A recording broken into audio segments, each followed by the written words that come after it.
नमस्कार दोस्तों, मैं हूं आपका दोस्त हो सखा में जुगानी। आप तेरे जोइटस और बात करते हैं आज के सब्जेक्ट बड़ा ही रोचक है। लेकिन उस पर बात करने से पहले, क्योंकि 2024 में क्या खोया क्या पाया, एक बार विश्लेषण करना बहुत जरूरी होता है। बहुत लोगों के मन में बहुत सारा उफ़ो मचा हुआ है और उसको जरूर क्लियर करूंगा मैं, क्योंकि उसमें बहुत सारे लोग नए इन्वेस्टर्स हैं, बहुत सारे लोग जो है पुराने इन्वेस्टर्स हैं। लेकिन उससे पहले ले लेते हैं कमेंट एंड क्वेरीज में सबसे पहले बात करेंगे हमारे क्या नाम है, कोई ये अपना गोगई जी हैं, हरेश्वर गोगई जी।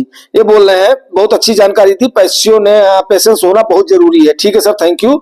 उसके बाद में वरुण ब्लॉक से आ रहा है कि अडानी का फ्यूचर क्या है, पैसे लगाए हैं अडानी स्टॉक में। देखिए सर, आपने अडानी स्टॉक पर्टिकुलर शेयर के लिए तो मैं पक्का लोगों को बोलता हूं कि पर्टिकुलर शेयर में मत निवेश करो जो मेरे ये हैं, क्योंकि उससे क्या होता है, एक तो आप अच्छे शेयर्स आप चूज नहीं कर पाएंगे, दूसरा क्या है आप टिप के ऊपर जाकर खरीद लेंगे तो वो क्या होगा, कहीं ना कहीं आपके पैसे के प्रति नाइंसाफी होगी और हमें आपके पास इतना टाइम नहीं है। फिर वरुण गुला जी का है शॉर्ट टर्म लॉन्ग टर्म बढ़ेगा क्या, बढ़ेगा तो मार्केट बहुत गिरेगा। देखिए सर, आप टोटली बात कर रहे हैं स्टॉक्स की। अगर आप स्टॉक्स की बात कर रहे हैं तो मेरे ख्याल से मेरा चैनल आपका नहीं है। सीधी और सिंपल सी बात है, क्योंकि हमने सीधी सी बात है कि अपने व्यूअर्स और सब्सक्राइबर को बिल्कुल बोला हुआ है कि यस भाई, आप एक फंड मैनेजर हायर करो, उनको एक हल्की सी फीस दो, कोई भी रेगुलर प्लान मत लो, डायरेक्ट प्लान में इन्वेस्ट करो। तो ये सारी चीजें हैं। रही बात कि आपने जो अडानी जी के बारे में पूछा है, वो मैं आपको बता दूं कि इनके ऊपर 2024 में तीन बड़े आरोप लग चुके हैं।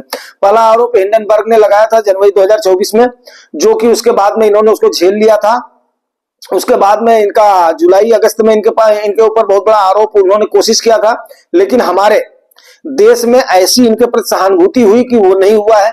लेकिन तीसरा आरोप इनके ऊपर जब अमेरिका की तरफ से लगा, उनके कोर्ट की तरफ से लगा, तो पूरे देश ने वहां से अपना किनारा कर लिया। ये कर रहे हैं। अब रही बात इसमें निवेश के लिए, जो आपने इनके शेयर्स लिए, पर्टिकुलर शेयर्स लिए, इनके कोई भी हो, चाहे अडानी ग्रीन हो, चाहे पोर्ट हो, चाहे बाकी और कोई भी जो है ये अपना सीमेंट सेक्टर हो, और भी बहुत सारे इनके वो है, तो वहां पर आपको बताऊं कि इनके पास इंफ्रास्ट्रक्चर बहुत ज्यादा है। तो इसलिए उस पर ये बोलना कि नहीं यार, मतलब जो है यहाँ पर निवेश मत करो, लेकिन आपको इंतजार तो करना पड़ेगा। जब यहाँ से उभरेंगे तो जरूर आपको वहां पर प्रॉफिट होगा। बस मैं इतना बोलना चाहूंगा। लेकिन इसके बजाय अगर आप पर्टिकुलर जो कुछ फंड्स में भी जाते हैं, कुछ डिफरेंट एसेट्स में जाते हैं, वो मैं आपको क्या खोया क्या पाया मैं अभी आगे क्लियर करूंगा सर, ठीक है ना। और आगे नरेश चुगानी जी बोल रहे, नमस्ते सर जी, मैं आपके चैनल से ये सीखा हूं कि large cap 5 years, mid cap 10 years, small cap 15 years average out के लिए देना जरूरी है। एवरेज आउट के लिए नहीं सर, अच्छे खासे प्रॉफिट के लिए। अगर आप इतना दे रहे हो तो अच्छा खासा प्रॉफिट लेकर के, गोल वाइज डेफिनेट है, आप अच्छा खासा अपने निवेश पर प्रॉफिट लेकर के जाओगे। इसमें कोई भी संदेह नहीं है, संशय नहीं है। कोई भी इन्फ्लुएंसर आपको इसमें डिनाई नहीं करेगा अगर आप इतना टाइम दे रहे हैं तो, ठीक है ना। आप एफडी में, इससे अगर कम आपका टाइम है, एफडी में जाए सर। ये सीख आपके चैनल से आया है, thank you sir ji. Yes sir, yes, आपने कम से कम बिल्कुल सही पकड़ा है। अगर इस स्ट्रैटेजी से लोग चलेंगे तो यस, वो कम से कम अपना नुकसान नहीं उठाएंगे, अपनी बीपी नहीं बढ़ाएंगे, अपना पेशेंस नहीं खोएंगे। इतना अंधेरा क्यों है भाई, दादाजी बोल रहे। दादाजी देखो, जब मैं भोर भोर में, एक्चुअली आप लोगों के लिए भोर भोर में वीडियो बनाता हूं तो पक्का लाइट नहीं जलाता हूं मैं, ठीक है। क्यों? क्योंकि मैं चाहता हूं कि ताकि आप लोगों को महसूस हो कि यस, मैं आप लोगों के लिए कितना मेहनत कर रहा हूं। चलिए आगे। बाप रे, अंकल जी तो डरा रहे हैं, मैं गरीब ही मरूंगा, समझ गया मैं। अब आगे इक्विटी में पैसा बनाना मुश्किल है, मेन रीजन वैल्यूएशन है। कब क्रैश आएगा, कब पैसा बनेगा? अगर 30% क्रैश आ जाए फिर कुछ बात बन सकती है, नहीं तो एफआईआईस नहीं इन्वेस्ट करने वाले, जितना मर्जी बात कर लो। दादा इसको मैं क्लियर करूंगा, क्या खोया क्या पाया में। आज का सेशन वही है, सारे लोग कवर करूंगा। और एक बात मैं जरूर बोलना चाहूंगा, आजकल हमारे गुजरात बंधु सर और रंधवा सर तो लग रहा है सो गए हैं। हाँ, तो सर ऐसी क्या बात हो गई भाई, कम से कम जो आप लोगों की कम्युनिटी है, सूर्य प्रताप सर 2 दिन तो लगाए, हाजिरी लगाए, उसके बाद में फिर अभी उनका आता पता ही नहीं है। हाँ, और चलिए उसके बाद में, अरे कुछ भी कंक्लूजन दो दें आप, तो इसके बाद में फिर you are focus mid cap, क्या करें तब? बात ज्यादा करते हैं आप, काम कम से कम। कंक्लूजन डू ब्राइटर, 2025 में निवेश कैसे करें, गिरावट में कैसे खरीदें, इस पर है सर। अभी आपको इसका मैं कंक्लूजन वगैरह हर चीजें देने की कोशिश करता हूं। ये है कौन, ये है द पॉजिटिव कोई पीच करके हैं, इनका जो है चैनल का नाम इन्होंने डाला है। एंड सर मैं आपसे निवेदन यही करना चाहूंगा कि अगर आप यहाँ पर जुड़ रहे हैं तो थोड़ा सा पेशेंस रखें, पेशेंस से बातों को सुने, क्योंकि हर वीडियो हर किसी लिए नहीं होता। बहुत सारे वीडियोज हैं, उसमें बहुत सारे आपके काम के लिए हैं, आप उसको जरूर देखिएगा। उसके बाद में गौरव रंधावा सर बोल रहे हैं, मनमोहन सिंह जी वास्तव में एक महान व्यक्तित्व थे, एक जिम्मेदार नेता, जिम्मेदार अर्थशास्त्री। यस सर, आज उनके बारे में भी बात होगी, हो सकता है कि अगले वाले वीडियो में हो, लेकिन होगी जरूर। Very good. Gaurav Randhawa sir ने बोला है, मोदी जी कुछ टैक्स एंड महंगाई में राहत दे दीजिए। सर ताई नहीं देने वाली है, ठीक है ना। ताई बहुत ही कंजूस आत्मा है, और देखते हैं अभी ताई का कितना मतलब जो है, अभी वो उसने क्या है, जैसे अचरा में लोग बांध लेते हैं ना पैसा, वैसा तो बड़ी मुश्किल से ताई से निकालना पड़ता, दादी अम्मा से, तो वैसे करके उनसे मांगना पड़ेगा। रवि सिंह जी क्या बोल रहे हैं, काका कोलकाता में ठंड क्यों नहीं पड़ती? अरे भैया रवि सिंह जी, अब क्या ठंड वगैरह कभी मेरे से पूछोगे? अब उसको अपने आस पड़ोस के लोगों से पूछ लो। निफ्टी नितिन मैसवी सर बोल रहे हैं, निफ्टी 28,000 होगी जब सब मंदा बोलते हैं तो तेजी होती है, मंदी बोलते हैं तो तेजी होती है। सर देखिए अभी उन फैक्ट्स पर आज इसीलिए क्या खोया क्या पाया में बात करेंगे, और काफी डिटेल का वीडियो है, उसको जरूर आप लोग इसको देखिएगा। रमेश मातो जी क्या बोल रहे हैं, एसबीआई ब्रांच वाले सुबह 8 बजे बुलाते हैं एंड बोलते हैं सिर्फ 5 टोकन दिया जाएगा, उनको ही केवाईसी होगा, अब क्या बोले इन्हें? सर देखिए सीधी सी बात है, आप वहां पर अपना इन्फ्लुएंस साबित करें, आप उनसे टाइम लें कि भाई आप मेरे को बता दो कितने बजे मैं आऊं, और मेरे पास भी काम धंधा है, और सीधी सी बात है। अगर वो नहीं सुनते हैं तो सीधा आप उनसे करिए, मैनेजर से बोलिए कि भाई मेरे को कितने बजे का आप टाइम दे रहे हो, मेरी आप वो करिए, केवाईसी कंप्लीट करिए, ताकि उसके बाद में मैं अपना काम वगैरह जो है कर सकूं, तो बात वहां पर बन जाएगी। एसबीआई और यूबीआई को डॉक्यूमेंट दे देकर परेशान हो गए हैं, हर 3 महीने में मांगते रहते हैं। सर इनकी एक अपर ब्रांच है, अपर वो है जिस पर हम कंप्लेन कर सकते हैं, लेकिन उसकी जरूरत नहीं पड़ेगी। एक बार आप केवाईसी करने के बाद में उनसे कुछ ना कुछ मांगिए कि भाई हमने कंप्लीट कर दिया, अगर कंप्लीट हो गया तो कितने दिन के लिए आप वो करेंगे। तो मेरे ख्याल से ऐसा तो नहीं है कि आपको अगर ये ज्यादा तंग कर रहे हैं तो फिर बताइएगा, फिर आपको वो साइट वगैरह अपना बता दिया जाएगा, कोई इसमें चिंता वाली बात नहीं है। आज का टाइम है जो वो जागरूकता का टाइम है। चलिए अब आगे बात करते हैं सब्जेक्ट पर, और बड़ी अच्छी चर्चा होने वाली है, ठीक है ना। 7 मिनट तो आप लोगों का कमेंट एंड क्यूरीज, क्योंकि संडे के दिन सारी खबर कर देना होता है।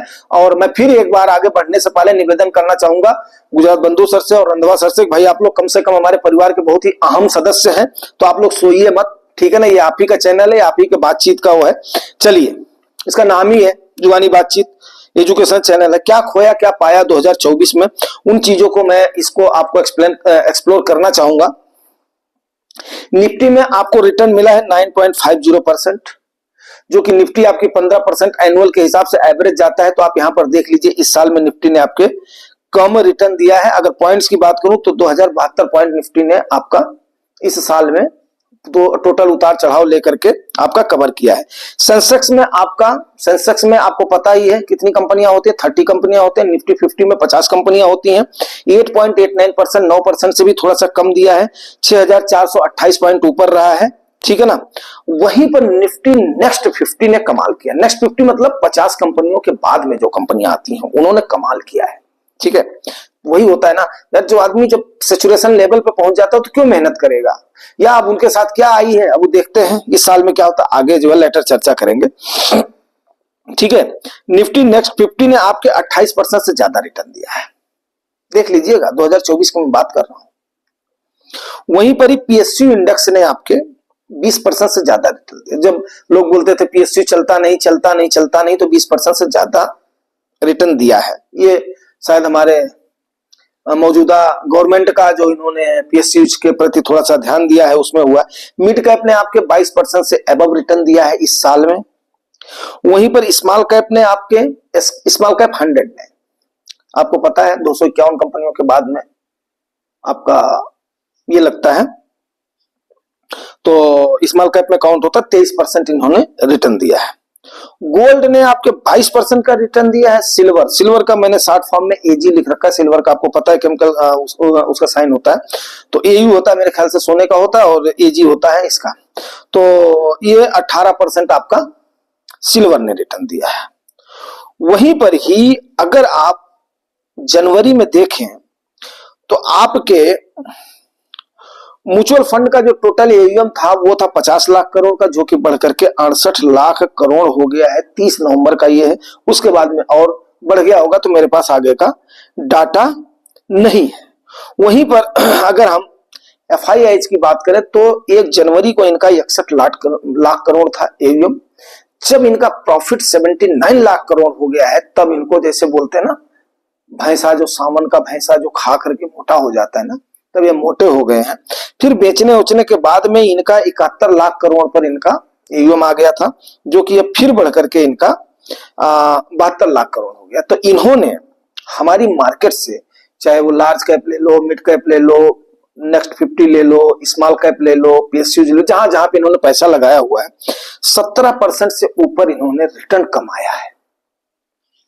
तो अब ये इतना अगर रिटर्न कमाएंगे तो लेकर के भागेंगे, लेकिन आने वाले समय में यस, ये जैसे करें इनको आना ही पड़ेगा, क्योंकि वो मालूम है कि भारत जैसी मार्केट नहीं मिलेगी। 17% या कमा करके हमारे यहां से ले गए हैं, ठीक है। तो लेकिन फिर भी क्या है, बेशरम के जैसे ये टिके हुए हैं, कितनी बिकवाली करेंगे चिंता मत करो आप लोग। मैं तो इतना ही बोलना चाहूंगा। टोटल मार्केट कैपिटलाइजेशन आपकी मार्केट का जो है वो है आपका 370 लाख करोड़ था टोटल मार्केट कैप 1 जनवरी 2024 को, और ये बढ़कर के 30 नवंबर तक 443 लाख करोड़ हो गया है, जो कि 20% ग्रो हुई है आपके टोटल मार्केट का एयूएम हुआ है, ठीक है ना। अब टॉप 10 जो स्टॉक्स हैं, जो नामी गिरामी कंपनियां हमारे यहाँ की, आपको हमने कल ही बताया था, बहुत सारी कंपनियां हैं जिन्होंने लाखों करोड़ का एयूएम अपना गंवाया है, क्योंकि मार्केट तो पनिश तो करती है। अगर काम नहीं करोगे सही तरीके से तो मार्केट आपको पनिश तो करेगी। उनका रिजल्ट जो है 10% या उससे कम ही रहा है उनका। तो ये सारा आपको हमने बताने की कोशिश करी है। अब आप खुद से अंदाजा लगा सकते हैं, जैसे बहुत लोगों का जो डाउट था कि मार्केट में रिटर्न बनेगा कि नहीं बनेगा, जैसे जो सैनपाल दादा बोल रहे थे, बाप रे बाप मार्केट में नहीं बनेगा, एफआईआई नहीं बनेंगे, ये नहीं करेंगे। तो मैं जैसे जैसे आपके चीजें होती है तो मैं उसके बाद में उन सारे डाटाज वगैरह को इकट्ठा करता हूँ, आप लोगों से शेयर करने की कोशिश करता हूँ। तो इतने सारे अगर रिटर्न बने हैं 2024 में, तो जाहिर सी बात है कि अब देखते हैं कि उसके बाद में ट्रिगर आपका क्या क्या बनेगा आगे। अब ट्रिगर जो बनेगा वो उसके बाद में 2025 की बात 2025 में देखी जाएगी। तो अब लेकिन क्या है, इन सारी चीजों से परे आप अपने इक्विटी को, इसीलिए मैंने आपको इक्विटी का बता दिया है, लार्ज कैप का बता दिया, मिड कैप का बता दिया, पीएसयू का बता दिया, स्मॉल कैप का बता दिया, एंड आपको गोल्ड का बता दिया, सिल्वर का बता दिया। हर चीज आपको मैंने कवर करने की कोशिश किया है कि ताकि आप लोगों को थोड़ा सा ये हो जाए। लेकिन वही मैं बोलूंगा कि रिटर्न को देख करके भागना कहीं ना कहीं समझदारी नहीं होगी। इसीलिए मैं हमेशा 100 - का फॉर्मूला जो थंब रूल है उसको खुद अपनाता हूं, आप लोगों को अपनाने के लिए बोलता हूं। दूसरी चीज, कभी भी एक इंडाइसेस पर, एक सेक्टर पर डिपेंड नहीं होना है, ये अपने फंड मैनेजर के ऊपर करना है और डिफरेंट इंडाइसेस में, डिफरेंट असेट में अपने आप को एलोकेट करना है। इसके साथ ही मैं क्लोज करता हूं, और उसके बाद में सवेरे वाला सेशन आप लोग देखने के लिए नहीं भूलिएगा। एफआईआई क्यों भाग रहे हैं उस पर भी चर्चा करेंगे। उम्मीद करता हूं कि जानकारी आपको अच्छी लगी होगी। अगर अच्छी लगती है तो उसके लिए मेरा क्या बोलते हैं, जैसे साथ जरूर देना, कि ताकि मैं आगे मोटिवेट होता रहूं और ढेर सारी ऊर्जा के साथ आप लोगों के साथ बातचीत करता रहूं। Thank you.